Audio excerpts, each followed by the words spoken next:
তো ভাই সব ভালো তো? আমি এখন দাঁড়িয়ে আছি ইউপিতে, মানে হচ্ছে উত্তরপ্রদেশ, যোগী বাবার রাজ্যে। এইবারে তোমাদের মধ্যে একটা প্রশ্ন জাগতে পারে, আমি ইউপিতে কি করতে এলাম? সব বলবো, কিন্তু আর একটা প্রশ্ন হচ্ছে যে কি করে এলাম সেটা তো শোনো। সেটা আমি কি করে এসেছি, সেটা আমি এসেছি হাওড়া থেকে পূর্বাশা এক্সপ্রেস 12303 করে চড়ে একেবারে টুলনা রেলওয়ে স্টেশনের সামনে নামলাম। তারপরে টুলনা স্টেশন থেকে বাইরে আসলে একটা খ্রিস্টানদের চার্চ পড়ে, সেই চার্চের পাশে একটা অটো স্ট্যান্ড আছে। সেই অটো স্ট্যান্ড করে আমাদের যেতে হবে চড়ায়া মানে চার রাস্তার মোড় থেকে বলে চড়ায়ার পাশে গিয়ে ওখান থেকে বাস ধরে আমাদের যেতে হয় প্রথমে এটা। আর চড়া থেকে এটার মোটামুটি কিলোমিটার হচ্ছে 60 কিলোমিটার। আর এখানে 7 কিলোমিটার মানে খুব ভালোই স্পিডে গাড়ি চালায় বাস পাস, আমি দেখলাম মোটামুটি 1 ঘন্টা 20-25 মিনিটের মধ্যে দিয়ে বা 1 ঘন্টার মধ্যে দিয়ে পৌঁছে দেয়। আর রাস্তাঘাটগুলো খুব ভালো। আর এটা থেকে হচ্ছে কাজগঞ্জ, আর কাজগঞ্জেই হচ্ছে আমাদের বাড়ি। এইবারে তোমাদেরকে আমি আমাদের বাড়িটা দেখাচ্ছি। এই হচ্ছে আমাদের বাড়ি, এই হচ্ছে বাড়ি। আর এই বাড়িতে একটা জিনিস দেখো, এখানকার সব জায়গায় এই দেখো, এখান থেকে আলাদা লোকের বাড়ি, এটা হচ্ছে আমাদের বাড়ি। কিন্তু এখানে যে আমাদের ওখানে যে 2 ফুট 3 ফুট করে ছাড়তে হয়, সেটা আর ছাড়তে লাগে না। এখানে যে যার গা বরাবর পুরো হাইটে করে তুলে দেয়, এখানে কোনো অবজেকশন নেই। আর এই হচ্ছে আমাদের ঘর, এটা হচ্ছে রাস্তারই কল, এরা এখানটায় বসাতে দিয়েছে সরকার, তাই বসিয়েছে, ঠিক আছে। এই হচ্ছে ঘর, এই হচ্ছে এন্ট্রি ঘরের ভিতরে।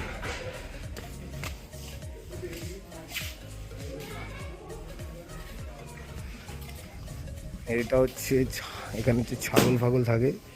এটা হচ্ছে বাউন্ডারি, মানে আমাদের ওখানকার বাউন্ডারিগুলো দেখবে 5 ফুট 6 ফুট হয়, এখানে দেখো পুরো হাইট অফ দি বাউন্ডারি। এটা হচ্ছে বাথরুম টয়লেট। এই পুরো এরিয়াটা ফাঁকা থাকে, এখানে রান্না ফান্না করে, রান্না করার জন্যে দেখো উনুন ফুনুন, এরকম উনুন।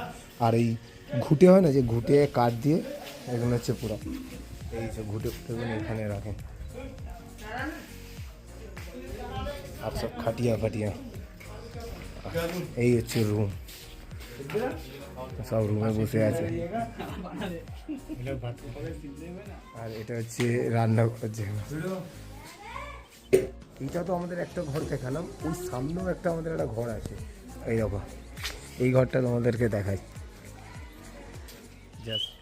এটা হচ্ছে আমার বাবার পুরনো ঘর, এখানে আমার ঠাকুরদা থাকতো, সেই ঘর। এটা হচ্ছে কি আছে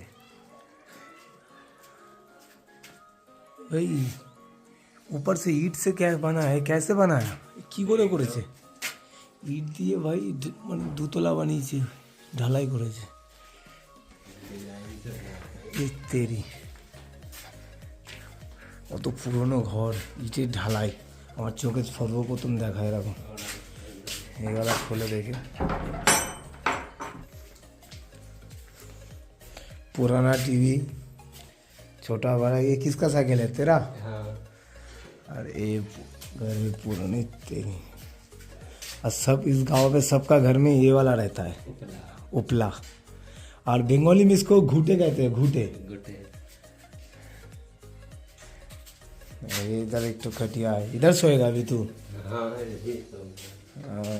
এটা হচ্ছে ছাদ। চলো এই ছাদে যাই, উপরে ছাদে উপর দিয়ে দেখি কেমন ভিউ।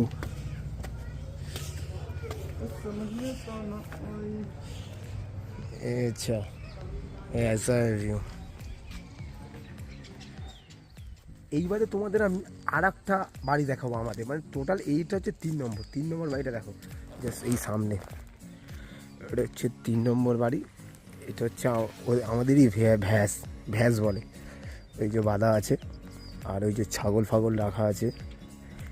আর এইখানে হচ্ছে আমার ঠাকুরদা মারা গেছিলো, তার সমাধি করে গেছে এখানটা, মানে পুড়িয়ে তার একটু স্মৃতি সমাধি রাখে এখানে সবাই। জাস্ট এই ভিতরটায় ঢুকে দেখা, এই হচ্ছে সেই সমাধিটা।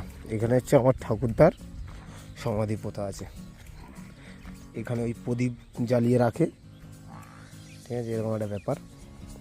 এখানে নাম লেখা নেই, অনেক সমাধিতে নাম ফাম লেখা আছে, সেটা তোমাদের দেখাবো পরে।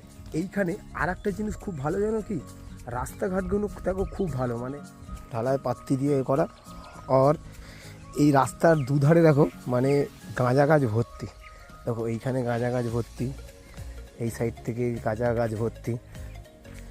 মানে এখানে গাঁজা গাছ কমন, আর এখানকার গেঁজা পাতা অ্যাকচুয়ালি ছাগলদেরকে কেটে খাওয়ায়, শুকিয়ে কাঁচা, যাই হোক এরা ছাগলরাই খায়।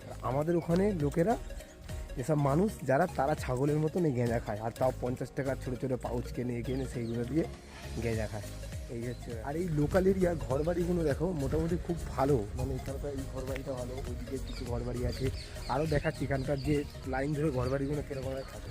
আর ম্যাক্সিমাম সব এখানে লাল ইটের ঘরবাড়ি, কারণ এখানে ম্যাক্সিমাম তোমার ওই ইট ভাটা পাওয়া যায়, তাই এখানে সব ওই ইট ভাটা থেকে ইটগুলো নিয়ে আসে পয়সায়। আর এখানে আর এইদিকে হচ্ছে আমাদের ক্ষেত, মোটামুটি চাষের জমি ফমি এখানে ভর্তি। এবার এই লাইন থেকে ভর্তি, মানে এখান থেকে ওই মাথা অবধি ওই ঘর ফর দেখতে পাচ্ছ কি জানি না, অত অবধি আমাদের জমি আছে। এটা হচ্ছে ভুট্টা হচ্ছে, ওখানে গম হচ্ছে, হ্যাঁ এটা আলাদা জমি অন্য কারোর। এই লাইন থেকে চালু হয়ে গেছে সেই মাথায়, এটা দেখতে পাচ্ছ কি ওই দিকে একটা ছোট্ট ঘর আছে, তার জুম করি, ওই যে একটা ঘর দেখো গাছের মধ্যে ঘর, ওই অত দূর। এটা ভুট্টা গাছ, ওটা গমের গাছ। এখানে গম চাষ বেশি হয়, এখানে ধান ফান বেশি হয় না, এখানে গমের চাষটাই বেশি হয়।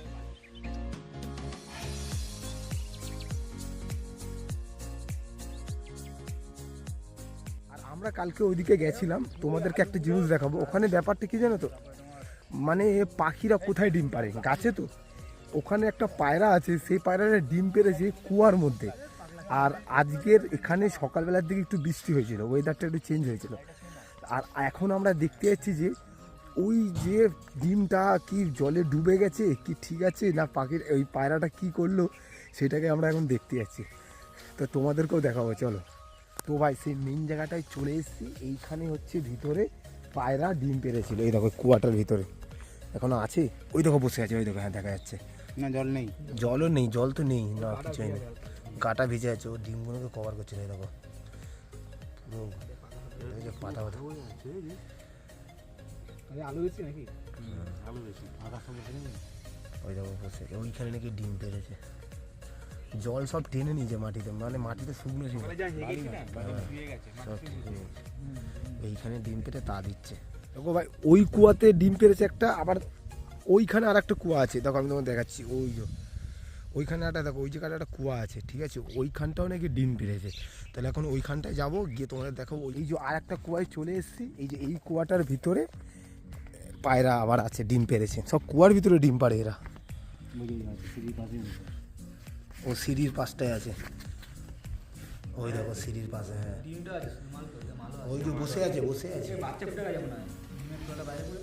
হ্যাঁ বাচ্চা ফুটে গেছে, ওই দেখো, ওই দেখো নড়ছে, উড়বে ছটপট করছে ও।